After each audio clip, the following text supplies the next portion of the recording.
So, buti na lang meron tayong natira na si ating compost portuanum na philodendron, guys. Kapag nag-mature yung kanyang dahon ito, ang ganda, guys. Parang ganito siya, oh. Parang ganyan. Oh, maliit lang yan, pero ewan kung bakit, ano. Kasi, nalusaw yan. Buti may na-propa ako. Meron akong cuttings na nakababad lang, matagal na. As in, forget ko na nga, eh. Wala na sa isip ko na meron pala akong mga naibabad na ganito. Tapos ngayon, medyo malaki na sila. Noon ang lalaki na ng dahon kasi ito pa rin yung pole niya, guys. Tingnan niyo ang taas nito, oh. So mataas na rin yung itong philodendron na to noon. Saka ang lalaki na ng dahon. Eh syempre nasunog, napabayaan, nawala sa isip.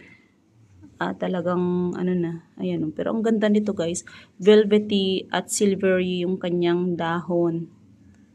Ang ganda, oh. Tingnan niyo, nakikita niyo, kumikinang-kinang pa yung dahon niya.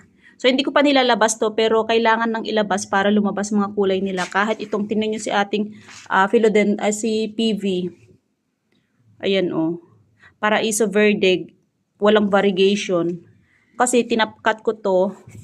Wala pa ako na itatanim talaga, eh, na mga philodendrons ko. Tapos ito si ating orange naman, tinapkat ko na to. Ang ganda, oh.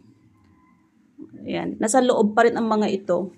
So, soon, ilalabas ko na sila para magkakulay lalo. Mas maganda kapag medyo naarawan sila kasi ngayon nasa lilim, nasa loob kasi sila, guys.